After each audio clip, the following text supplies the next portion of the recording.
N-acetylproline is added to a round bottom flask.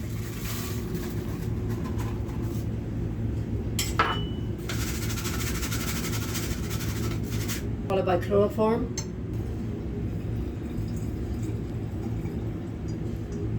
And a stirring bead is added. And the reaction flask is then cooled.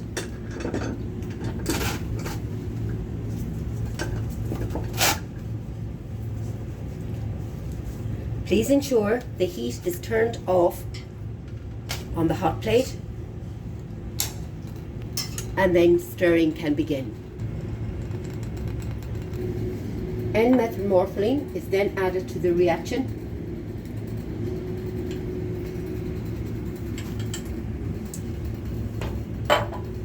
I then need to add some isobutyl chloroformate.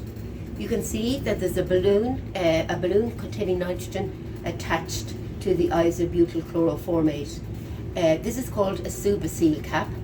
Isobutyl chloroformate is moisture sensitive, so it comes stored under a nitrogen atmosphere. So when I remove the isobutyl chloroformate, I need to replace the nitrogen.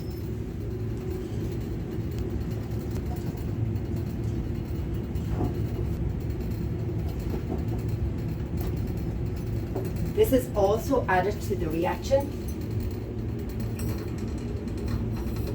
The reaction is then allowed to stir for 10 minutes. After 10 minutes, the L-phenylaniline methyl ester hydrochloride is added to the reaction.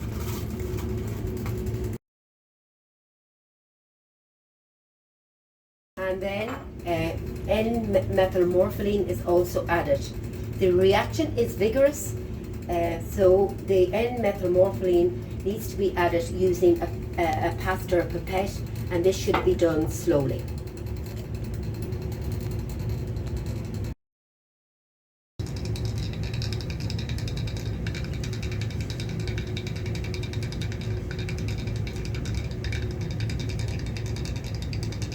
As with all organic reactions, any colour changes or observations should be noted. The reaction is then allowed to stir for 45 minutes. After 45 minutes, the stirring is stopped, the reaction is allowed to come to room temperature, and the stirring bead is removed.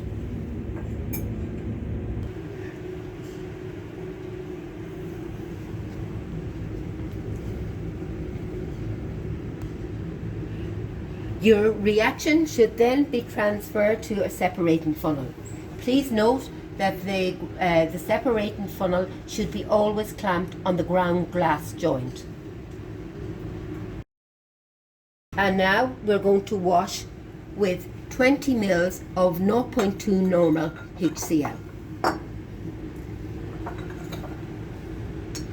I'm just going to rinse my flask to ensure everything is transferred.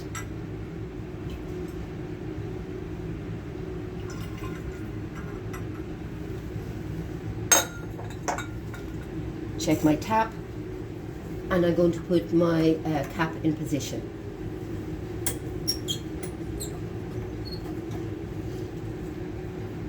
I'm right-handed, so I firmly place the separating funnel in my right hand. I initially vent and I shake.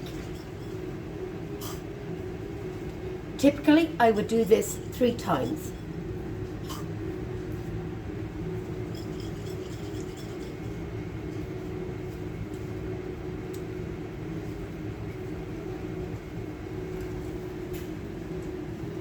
I clamp the separating funnel again, and I'm going to allow my layers to separate.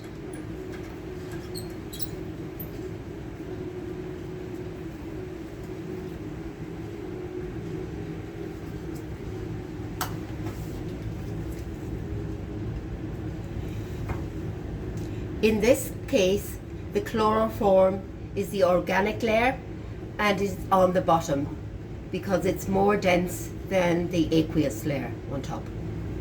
I'm now ready to collect my organic layer.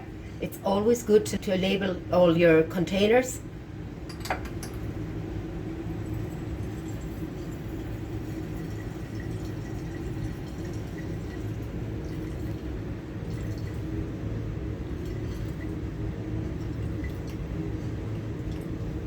I now take off my aqueous layer.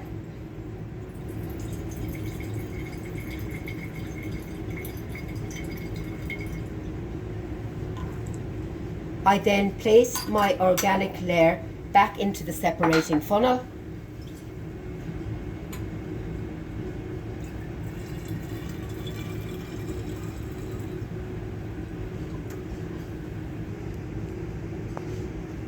The 0.2 normal HCl wash is then repeated.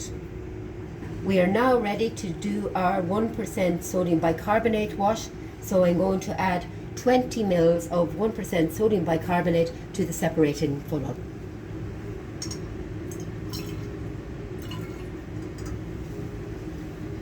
And like before,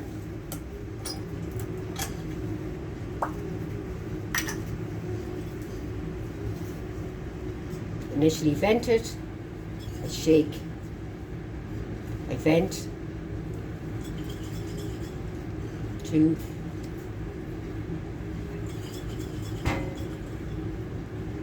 and 1 more time. The separating funnel is clamped, the layers are allowed to separate.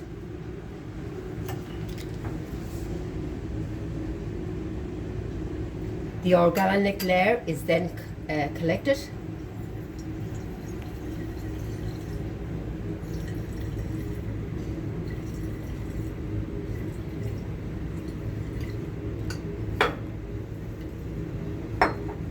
Followed by the aqueous layer. Again, always make sure you label the conical flask containing the layers, and never throw out any of the layers until the experiment is completed.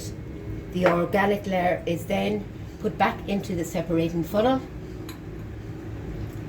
and the bicarbonate wash is repeated. We now want to remove any residual water. We do this by adding a drying agent. In this case, we're going to use sodium sulfate.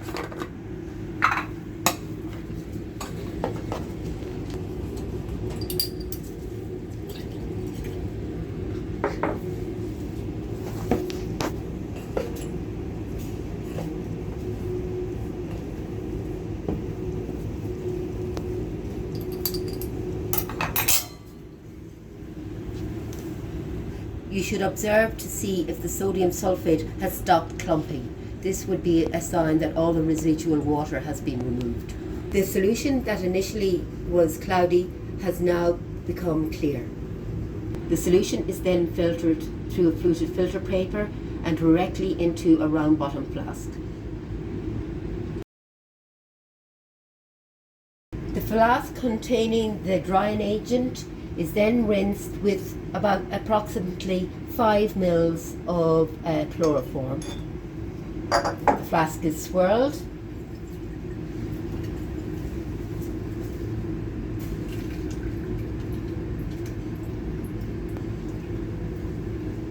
And then another 5 ml of chloroform are added to the flask.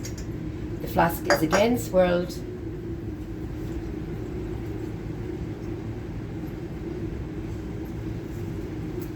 And filtered. We now need to remove the chloroform. We do this by using the rotary evaporator. We put our round bottom flask onto the rotovap.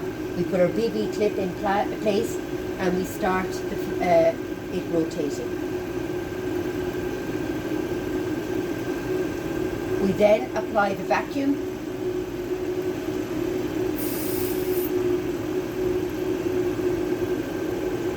You should always observe to ensure no bumping is going to occur.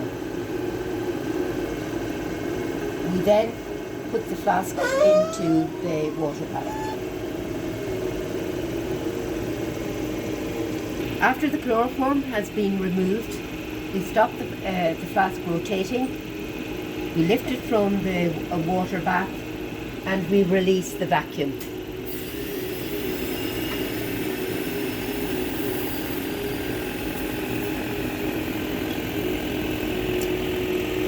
And at the end, you should have an oil.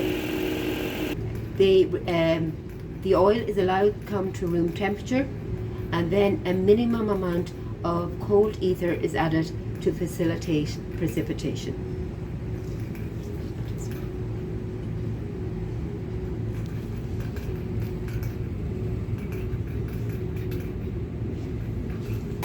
We now need to collect our product.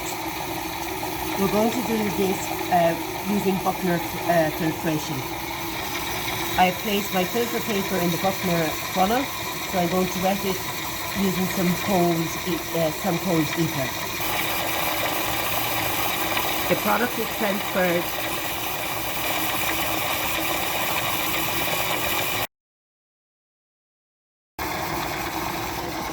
The product is then washed with some more ether. The product is then allowed to dry and then weighed. The product is then put into a labelled sample bag and given to a demonstrator.